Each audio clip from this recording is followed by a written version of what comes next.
pair of resurfaced clips provide new insight into Kamala Harris's past gun policy positions. Plus, a closely watched congressional race comes down to a fight over assault weapon bans. All this and more on the news update. No, the devil's got no hold on me. All right, ladies and gentlemen, welcome back to the news update. I'm contributing writer Jake Fogleman, joined as always by Reload founder Stephen Gutowski. TheReload.com, of course, is where you can head on over today and sign up for our free weekly newsletter to keep you up to date on all things happening in gun politics. This week's episode is also brought to you in part by The Dispatch, but more on that at the end of the show. To kick us off this week, we have actually a couple of stories about current presidential candidate Kamala Harris during her time as San Francisco DA, some unearthed audio clips. This first one speaking about the concept of handgun bans and sort of her thoughts on where things were headed constitutionally, and honestly, her expressing some doubt over the constitutionality of restricting handgun ownership. Yeah, I mean, these clips, both of them actually come from the Commonwealth Club of California. She would apparently go and speak there occasionally while she was DA of San Francisco. And I think they give us a little more insight into some of her views early in her career on gun policy stuff. And this was new. The first one here deals directly with the story that we broke on her supporting the 2005 ballot initiative in the city to ban possession of handguns for most residents of the city, because that's what she brings up. She's asked in this 2006 event whether all guns should just be banned in San Francisco by the moderator. And her response, interestingly, she brings up the ballot initiative, right, that she had supported. But interestingly, she says that it's unlikely to survive court scrutiny. She takes a very pessimistic view of the constitutionality of gun bans. I mean, I guess there's a little bit of a discrepancy because the moderator asks about banning all handguns or banning all guns. Technically, the ballot initiative only banned handguns in particular, but regardless, she responded and talked about that ballot initiative. And she essentially said that the Constitution provides a right for people to own guns, and therefore it would be very difficult to ban them. And she, expressed skepticism that the initiative would survive, which is interesting, right? Because she supported it. She may not have had a huge front of the line role in supporting it, but she did support it, right? Which raises the question of why you support it if you think it's going to be found unconstitutional, if you think it violates the Second Amendment, which obviously I asked the campaign. They didn't respond to that question. But then, also she went on after this point to sign on to a brief in the 2008 Heller case at the Supreme Court, where she did not include this argument. The brief did not include the argument that the Second Amendment protects an individual's right to own guns. Instead, it argued basically the opposite, that the court should stick with the lower court understanding that the Second Amendment is sort of collective right for people who serve in the militia, and that if they changed their interpretation of it, it would create a lot of chaos for prosecutors. That was basically the brief. It's linked in our story. Obviously, you can go and read it yourself, and I'd encourage people to do that just to get a full understanding of exactly what she signed on to. But it certainly wasn't this argument that she made in 2006. And so, it raises that question of, what does she really believe on this, I guess? And why support these things if you think they're unconstitutional? I mean, she does come across in the video, which again, it's in the story. People can go and listen to her comments themselves. It comes across as sort of a pragmatic view that she kind of jokingly says, well, sure, this idea of banning all guns, I'd like to end world hunger too. I'd like to do all sorts of things, but it's not realistic. is kind of the point of view that she puts out. And it's not realistic in her explanation because the Second Amendment protects people's right to lawfully own guns. So, I mean, it's just interesting to hear her articulate that position, this individual rights view of the Second Amendment, because I don't think I've heard her say that at any other point. And I'd like to hear her thoughts on that now, right? Obviously, since then, she went on to support a mandatory buyback of assault weapons, AR-15s. Obviously, assault weapon is a political term, and definition changes from state to state. But generally speaking, AR-15s and popular firearms like that, rifles, and so forth. And she supported a mandatory buyback of those in 2019. She has since walked that back, or her campaign has, during this 2024 race. And she now talks about her gun ownership. She owns a Glock for self-defense. And she says that, people should consider that as a reason why she wouldn't take people's guns. But she doesn't talk about necessarily her view on the Second Amendment and whether it does protect an individual right. Because while that is what the Supreme Court has ruled and did rule in the Heller case, the Washington, D.C. handgun ban case, it's still pretty common for gun control activists and advocates to reject that view of the Second Amendment. In courts, that's what the standard that you have to go by, but it's not one that is widely accepted in the gun control movement. So it is interesting to hear her say that, and I would like to hear more from her on her perspective. She's going to be potentially the next president in 2 weeks. By the time most people listen to this, it might only be about a week away. But so it's an important question. And it's just interesting to get that, to hear her say, to express this view of the Second Amendment as an individual right, even if it's sort of begrudgingly expressing it. And then also at the same time supporting these bans that, would violate that right. So, the other interesting thing is that she mentioned that the 2005 San Francisco handgun ban probably wouldn't survive court scrutiny, and it didn't. But interestingly, it wasn't because of the Second Amendment. That was struck down under state preemption law in California state court. So she was right that it wasn't going to last. And to be clear, I think that's how most people in San Francisco felt about the ballot initiative when it happened. That's why you didn't have a lot of even prominent gun control activists supporting it at the time. Like the mayor, Gavin Newsom, didn't publicly come out and advocate for it. And neither did the senator from California, Dianne Feinstein, who was mayor of San Francisco previously and had passed a similar handgun ban that was struck down by the California state court under the preemption rule. Basically, the idea that localities can't regulate guns independent from state laws. So there was the expectation this was not going to succeed. That was a pretty broad expectation in the community at the time. But Harris bucked that to support it, and then went and a year later said, actually, I don't think it's going to survive. But she kind of got the reason it was going to survive wrong. Although I guess, again, she was right on the individual view of the Second Amendment being a problem for handgun bans, because that is what the Supreme Court ruled in 2008, that the DC handgun ban couldn't stand because it violates this individual right to own guns. So, and then again, at the same time, she signed on to this brief that opposed that ruling. So, just an interesting thing.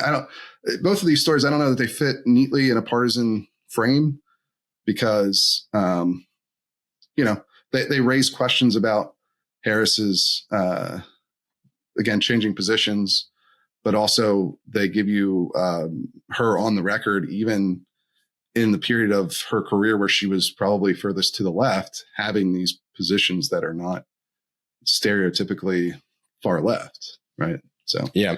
Speaking of which, the second one is also interesting for that. I was going to say, it suggests a degree of ideological flexibility, or I don't know, pragmatism. I don't know. Yeah, probably depends on your point of view, what you think. Yeah. That's the second story, the one you broke. You found an old clip of her talking about essentially school security policy, where she came out and essentially said she supports, once again, almost a little begrudgingly, supports school resource officers and metal detectors in schools, obviously to keep guns out, keep weapons out, and protect schools, which is interesting because, as you pointed out, that sort of became later in her career, particularly around 2019 when she ran for president.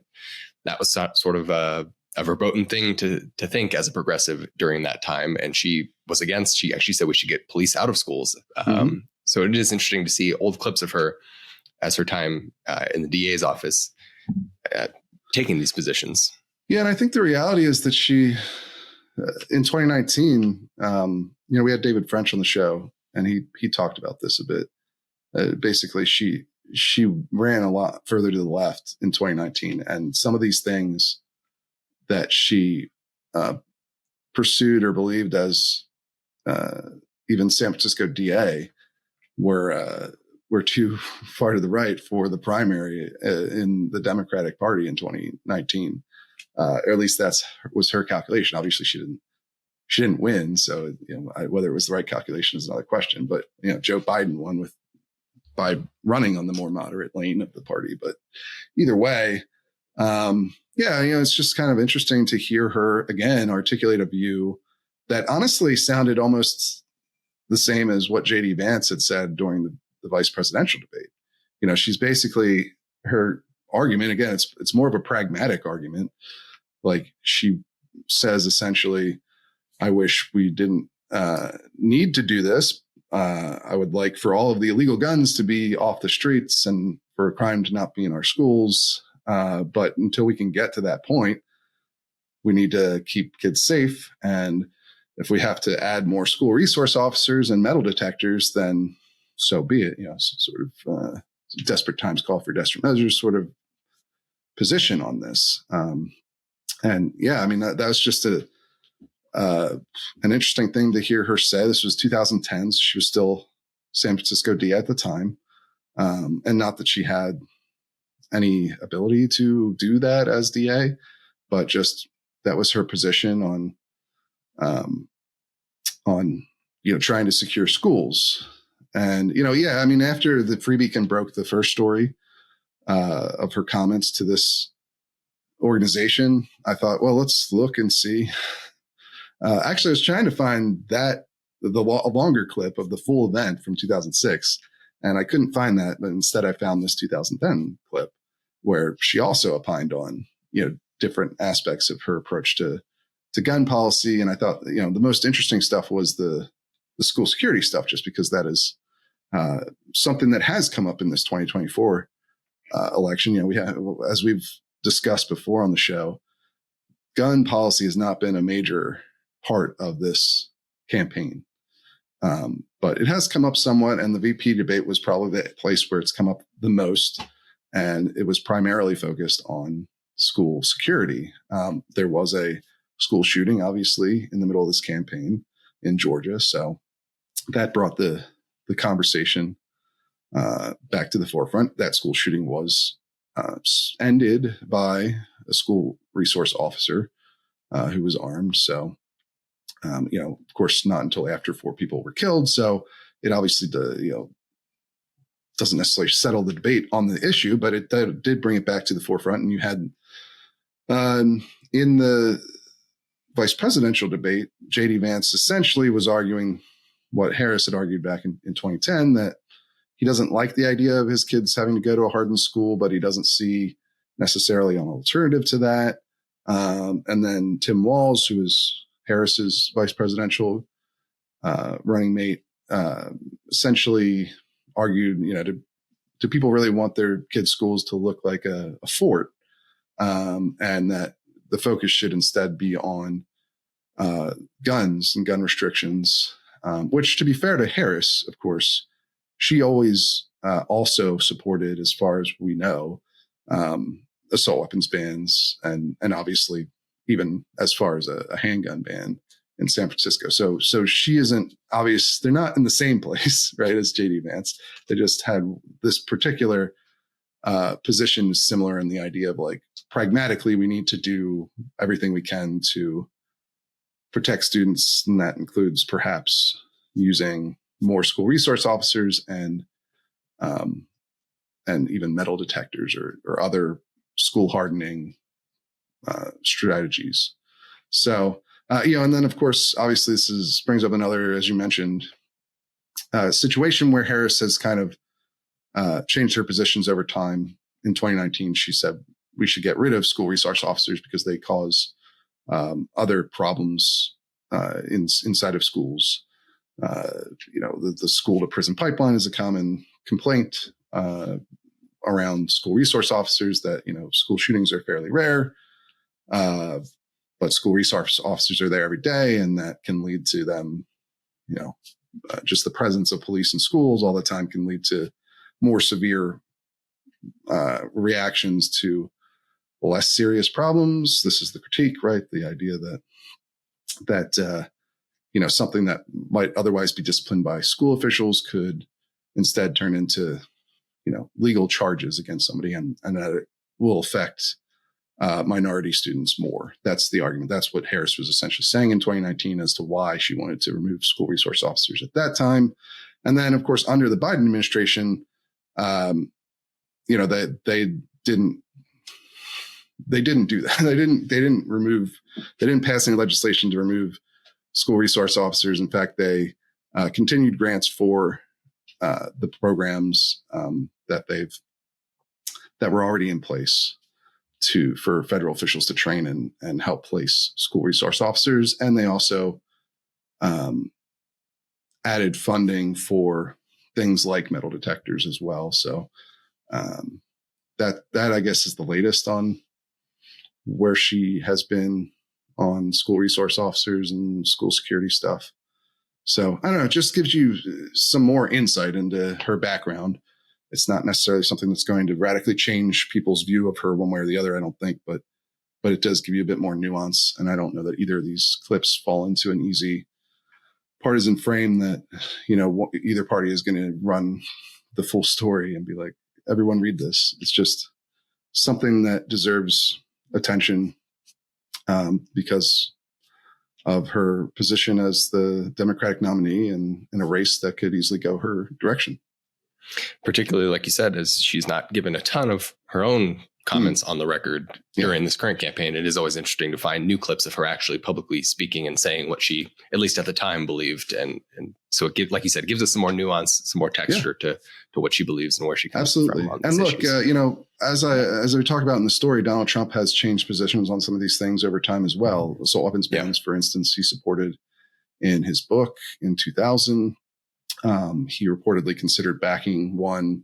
The New York Times had a report that he considered backing one after the El Paso shooting, but was convinced not to do so. And then he has stayed opposed to AR-15 bans, even though he was shot with one earlier this year in an assassination attempt. So, it's not just about looking into Harris's background or whatever. It's just that Harris, I think, has there's more of these sort of comments that haven't been reported yet. So, and as you said, like, it's good to get further insight into it. I'd rather do an interview with her and talk to her about these things and get a full understanding of exactly what she believes on this stuff, especially her view of what the Second Amendment does, right? Does she hold that? She still hold this view that it's an individual right.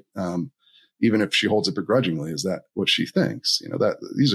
That's a pretty core principle. And so hearing her discuss that, even if it's in the context of saying she wishes we could ban all the guns, but it's not realistic to do that. It's still an important insight, I think. Yeah, no, absolutely. But, speaking of shifting positions on gun policy and the Second Amendment and this upcoming election, we have a story this week, or I did an analysis piece anyway, on a particular race that is going to be very important, and it actually features guns fairly prominently. So, something we've talked about for a while here is that gun politics really hasn't been a huge factor, particularly at the top of the ticket. There's little itty bitty stories here and there, mentioning that Harris owns a Glock, Donald Trump saying he doesn't support an AR-15, even though he was shot with it. That's pretty much been it. But in this particular congressional race in Maine's 2nd congressional district, you have incumbent Congressman Jared Golden in a pretty tight re-election race. He's been in office since 2018. And over that time, he's been sort of one of the last of a disappearing breed of Democrat, where routinely he voted against the gun control bills that his party proposed. So obviously from 2018 to 2022, they controlled the House. And we saw during that time, for example, they passed the first assault weapon ban bill in nearly 30 years. But he bucked his party on that. He bucked his party on several other bills. But he also represents the district that encompasses Lewiston. And obviously listeners might recall last October, there was that awful mass shooting in Lewiston. And in the aftermath of that, he, for the very first time in his political career, came out and said, I was wrong. I support an assault weapon ban now. And it turns out that stand is actually could potentially cost him his seat, because there's been a flood of outside money in this race. Both parties see this as key to determining who holds the House after this election. And almost every big money ad that I was able to dig through is hitting him on his, they basically call him a flip-flopper, and they say that he changed, Washington made him more liberal and he changed. And so it'll be an interesting test case to see the potency of gun politics, at least in this race. Yeah, I think this is the one race, one of the highest profile races, first of all, and one that may well hinge on gun policy, which is not something we're seeing in many other races. Right. And so, yeah, I thought your piece was a really good deep dive on this, and making sure people are aware that this is one of the ones to watch if you care about gun policy and how the political parties are going to interpret the potency of gun policy in the wake of this election. This is one of the places you're going to want to keep your attention on. Similar to the Texas primary with the gun tuber Brandon Herrera. That was another one that we had previously looked at as potentially telling us a good amount about gun politics, especially in the Republican Party, whether an upstart, entertainer, pro-gun guy could unseat an incumbent Republican over his support for not an assault weapons ban, but for the Bipartisan Safer Communities Act, which is a more modest gun control bill than the assault weapons ban for sure, but was enough to nearly get Herrera across the finish line to beat out was it Gonzalez? Gonzalez, yeah. But he didn't quite get there. And now we have this race where the key issue is flip-flopping on this on the assault weapons ban, which this is one of those races that likely will determine the control of the House, because it's very close right now. Obviously, in the House, there's a very tiny majority for Republicans, and this race appears from what polling indicates like it's going to be a very close election again for the House. We'll see, but this is one where how things go down, given what the messaging has been in most of the ad spends, and even the involvement of the NRA has been in this one for a while. They were showing off ads against Golden during the board meeting that I went to earlier this summer. So it's definitely one of their key races, and I think it's one of the key races for gun politics generally. I mean, especially if you can unseat the guy in Lewiston because he supported an assault weapons ban after the state's worst mass shooting. That'll say a lot, I think, about the potency of the issue. And I think it'll say a lot about Democrats continuing. Where are they going to go in terms of continuing to reach rural, more conservative parts of the country? He's sort of one of the last holdouts so this district, the Maine 2nd congressional district, just for reference, it went for Trump in 2020 by about 7 points. So it's a fairly conservative leaning rural, very outdoor culture. that nevertheless a Democrat has held for a while by taking more conservative positions on things like the Second Amendment. And his flip-flop on it, which in many ways kind of reminds me of Tim Walz's trajectory during his time in Congress, where he was representing a more conservative rural district, and he was a gun rights champion that after a mass shooting changed his tune, and his district has turned on him. Although he also did that in pursuit of the governorship, which that's true, in a blue state. So it's right. There's also an obvious political convenience aspect to changing his mind in that situation. Yeah. I mean, not that it can also be a genuine change of heart on the issue, but Golden is a little different because he's still trying to win that same district with this new support for an assault weapons ban. And, it was mostly a symbolic support, right? Because while, yes, that bill passed and just barely passed, the assault weapons ban in the House when Democrats controlled it, it was never going to go anywhere in the Senate. Right. So the only reason there's only two reasons you would vote for things for that if you're Golden. One is like a genuine, again, change of heart, which, pessimistic people who follow politics think that's rarely a thing that happens. Maybe I'm sure sometimes people's politicians' politics can line up with their actual core beliefs, but changes of position like this often are done for political reasons, right? And so the other reason you would do it is because you think it's going to be the better position for you to get reelected. Because it wasn't something where it's like, oh, take this tough vote because we're going to get this legislation across the line and it's going to become law, because that was never a real possibility. The Senate was never going to pass that. Never was going to have 60 votes. It never even had 50 votes. That's why they didn't put it up for a vote on, a roll call vote.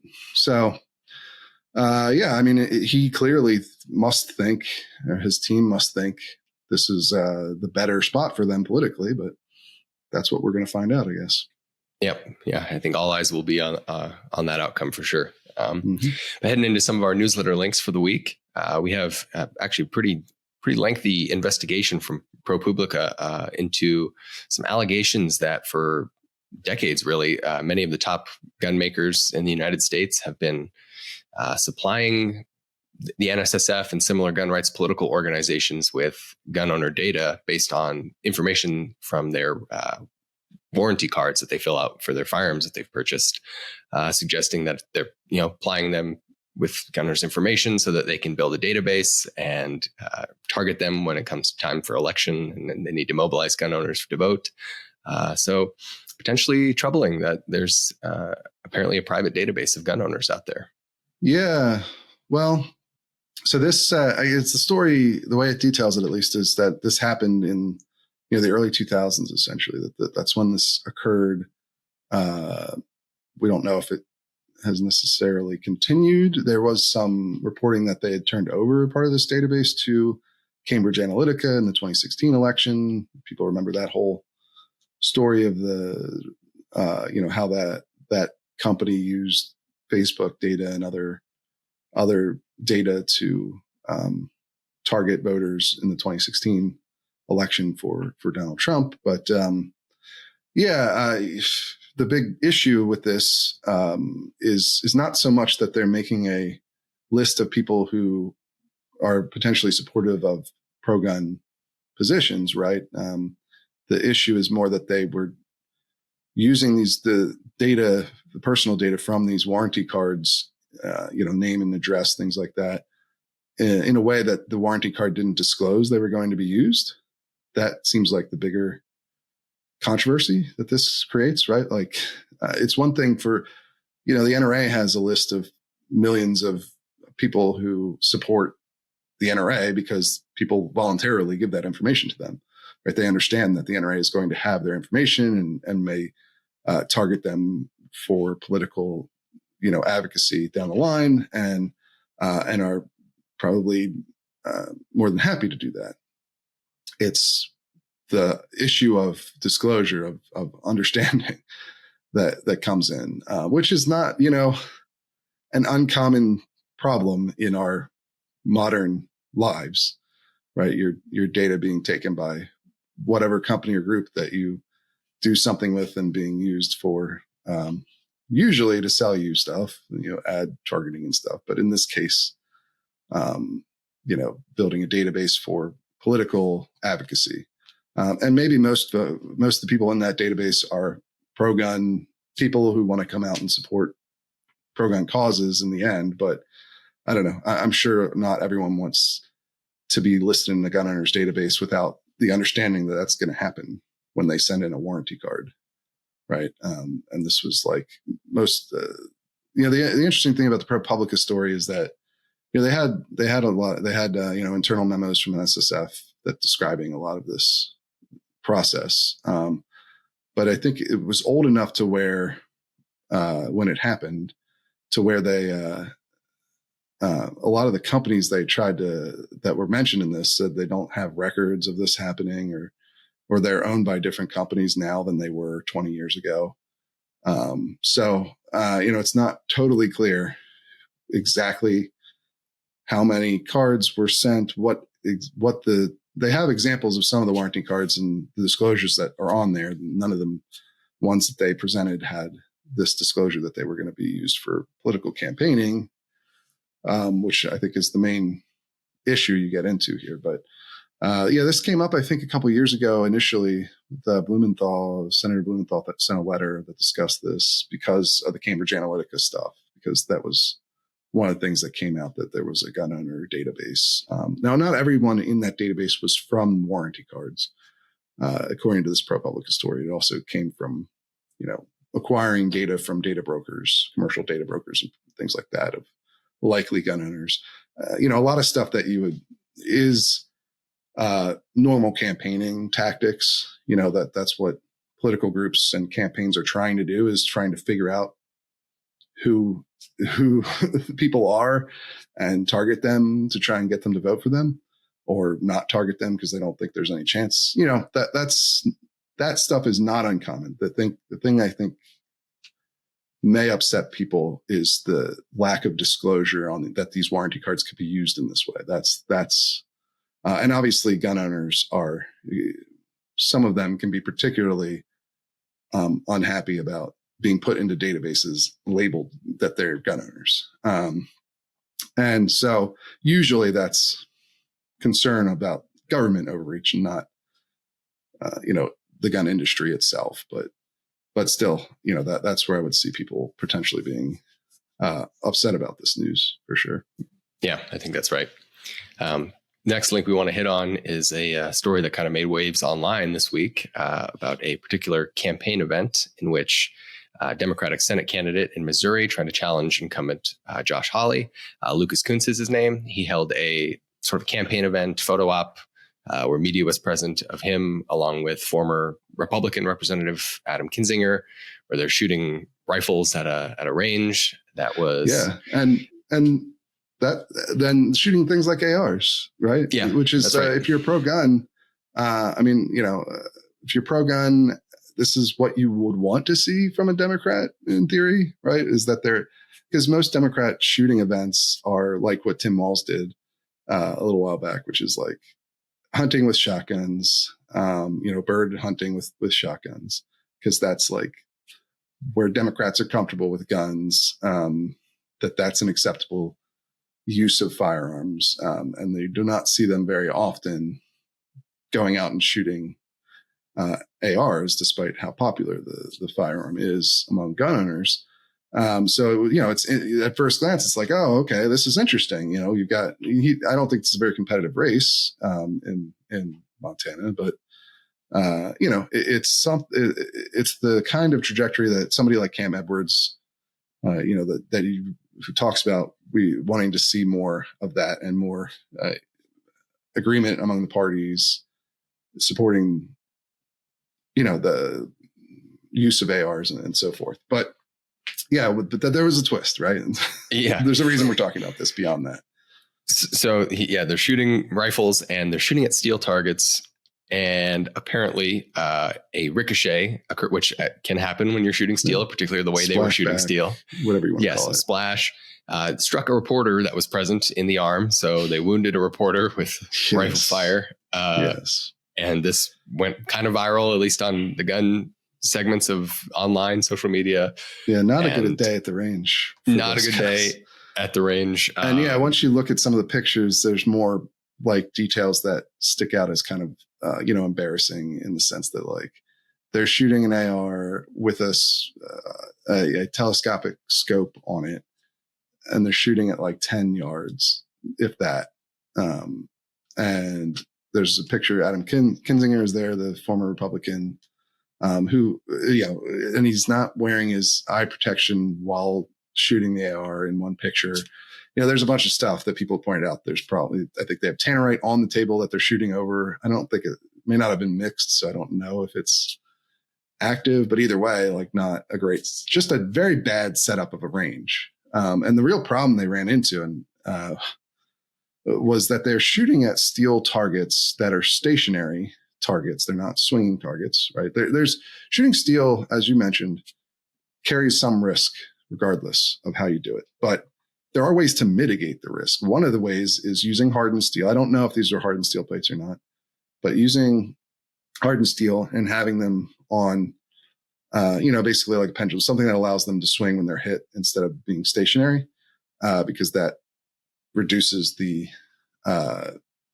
chances of having a ricochet or having a splash come back at you. You can't really completely eliminate that problem, but you can greatly reduce it.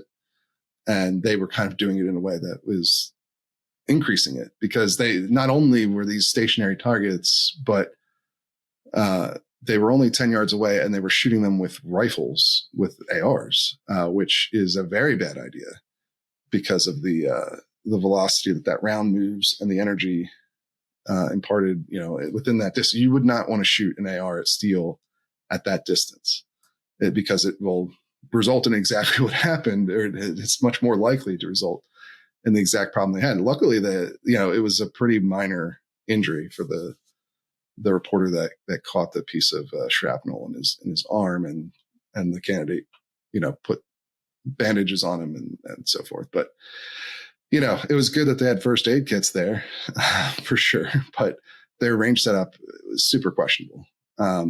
Really, really not a way you should set up a range. And I'm not surprised that it resulted in this embarrassing event for them. So, it was one of those things where it's like, if you're pro-gun, this is the kind of event you want to see Democrats doing, like, especially because these guys, there is some, like, Kinzinger has called for a ban on assault on AR-15. So I don't know if he's changed his mind about that or what's going on there, but yeah, I mean, this is more what you would want to see Democrats do if you're a pro-gun person who's hoping for more bipartisan agreement on the issue. But they're doing it in a way that really unveils that they're not really shooters. They don't really understand that, at least they don't shoot rifles much or steel, or there's some disconnect here where they just didn't understand the dangers involved. So very unfortunate outcome there. So, and then I guess there was a story in the tester race with Sheehy, where there's some question now about whether he accidentally shot himself at a national park instead of being wounded in service. So that's another story with a gunshot wound that's doesn't look good. But so yeah, learning opportunities abound for Senate candidates and safe handling firearms. Yeah. So it wasn't a good week on that front. But what else do we got? We got another story, right? Yeah, the final link we want to hit on before we wrap up here is it comes to us from Bearing Arms. Cam reported on Second Circuit handed down its opinion in the Antonyuk case, which is about New York's quote unquote burn response bill that they passed. They were the first, obviously. This is a case that obviously was challenged. It was sent up to the Supreme Court. And this is one of the, nearly a dozen cases that after Rahimi was decided this past summer, they GVR'd, they granted, vacated, remanded, and said, reconsider this circuit court. We just decided this new Second Amendment case. So use our new Second Amendment precedent and guidance to redecide this case. And surprise, surprise, they handed down the exact same decision. Yeah. I don't think we were aware of any, certainly none of these GVR cases have come back any differently so far. Right. After Rahimi. And I think it's just because Rahimi does not, it's not really in the same realm as most of these cases that they've GVR'd. Like this one is about the sensitive places restrictions, the broom response law in New York. And it's a little hard to see how the court wants people to apply its holding that, individuals who are who a court has determined are dangerous can be at least temporarily disarmed. That was essentially the holding of Rahimi. It doesn't really connect to these. Now that you could say that obviously the way they got to that conclusion is the more important bit of how they used the Bruin test and how they, did it. But even that is sort of something where the lower courts don't seem to be taking a ton from that either. And so, again, the court GVRs under Rahimi and the lower court comes back and says, nothing's changed. We don't see how this affects our ruling. And I think that's probably going to continue to happen. I don't see any reason why it wouldn't at this point, even in cases that are closer to Rahimi, like felon in possession cases, something like that. Because you still have this, Rahimi talks about the dangerousness, the court finding of dangerousness, but they don't really explain that. They don't get into what that means. So, still leaves open the big question right now in most of these cases that are felon in possession cases is, what is this person dangerous just because they have a felony conviction, or does it depend on what their crime was? Right. So that's, I'm not surprised to see him come back and just give the same ruling again, which is essentially right that the so-called vampire rule, or the rule that in order to carry on publicly accessible private property, the owner has to give consent beforehand, which is really the most sweeping of the post-Bruin restrictions. These are Bruin response restrictions. That rule they still found was unconstitutional. But most of the restrictions themselves, they upheld, the sensitive places.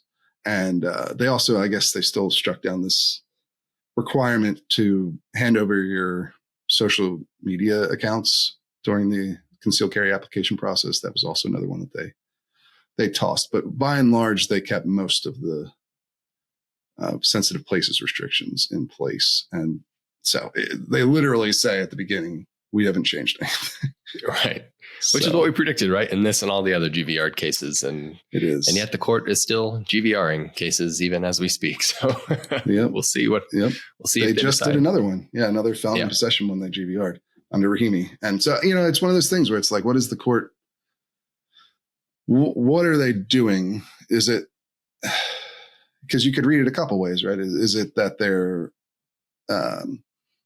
just trying to keep a clean book here? Like they just want to make sure that everything that they've already said is incorporated into these lower rulings before they say anything else. That seems certainly plausible. They just don't want to start ruling on stuff that hasn't even gone through to do the work of incorporating all of the Supreme Court precedents. If that's the reason, you can kind of get a better understanding of why they don't take a lot of Second Amendment cases all at once, and why it takes a little while, because they kind of want these lower courts to grapple with anything they've said before they come back to it. That feels like maybe that's it. It also could be that they think Rahimi should be having a bigger impact than it is. That's the other possibility, I think. But they don't say anything when they GVR this stuff. So we don't know. That's right. We don't know for sure. But yeah, I think that's all we've got for this week, right? We're going to have Ed Morrissey on the show on the interview podcasts, which will be out early for members, as always, right? On Sundays. It comes out publicly on Mondays, but members get it early and also have the opportunity to appear on the show. So you should head over and check out our membership options today at the Reload. You also, of course, get access to hundreds of pieces of analysis and reporting you won't find anywhere else. You help sustain this publication. that is how we make our income, is through membership dues. That's why we're able to be independent and not beholden to anyone else. And, that's what keeps us going. But yeah, the members also, of course, get the members newsletter on Sundays. You get an extra newsletter, analysis newsletter. We kind of wrap up the week and give you some insight into some of the biggest stories. But what do you got going on this weekend, by the way? You got anything fun coming up? I mean, going to a Halloween party. Yeah. Tuning out election stuff. Yeah, super stressed. The election always stresses me out. We've talked about before. I don't know. Just, I'm one of those people who doom scrolls and watches every poll. Just not healthy. Yeah. But, what can you do? It's a pretty consequential election, I think. And one of the candidates says things that scares the crap out of me. And the other candidate is somebody that I don't like much of their policy positions. So it's not a fun experience going this bad. And the polls are all like, oh, it's super close. You're not going to know anything really until the actual votes are counted. So fun times. But Halloween, that should be much more fun than watching election crap. Yeah, I would imagine. Yeah, so the election's already scary enough, so maybe I don't need to do a Halloween party. Go. But yeah, it should be fun. I'm looking forward to it. Yeah, and I think we're supposed to. My girlfriend and I are going to like one of those farms for fall stuff. Oh yeah, nice. That'll be fun. Cider and hay rides and things like that. Nice. And then the Eagles play on Sunday, of course. So I don't know. After last week, kind of looking forward to seeing the Eagles play. Hopefully they don't fall apart again.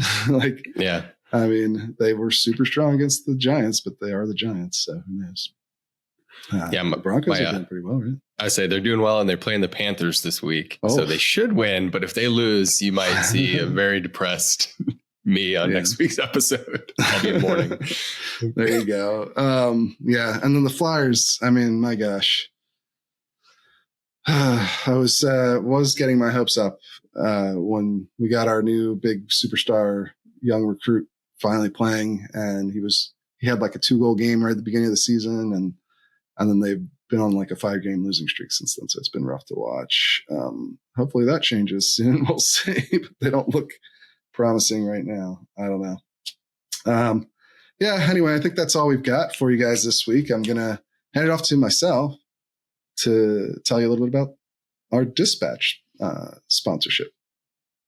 This week, we're doing another ad swap with the Dispatch. We have a free 30-day trial over at the Dispatch for any Reload reader who wants to give them a try. And I think it makes a lot of sense because we tend to focus on the same things. Of course, the Dispatch has, in addition to reporting, a lot of opinion and analysis from big-name folks you probably heard of. Steve Hayes, Jonah Goldberg, Alla Pundit. And there's a lot of guys over there that have been major players in the center-right conservative media space for a long time and who I enjoy reading quite a bit. But in addition to their opinion and editorial work, they have a distinct focus on facts-first reporting, on hard news in the same way that we do here at the Reload. And I think that if you like the reporting we do, if you like our approach, you will probably enjoy the Dispatch and their approach. And they're an even bigger publication than we are, with more resources, with a wider view, of course, of politics. They go into a lot more areas than we do. And so I think they're just a really good resource, and you should check them out. Sign up for that 30-day free trial. Give it a try. Been a paying member since they were founded, and I highly recommend them. So head over to the Dispatch today to check out what they have to offer. We have a link, of course, in the description and on our website to the 30-day free trial. So give it a try. See what you like.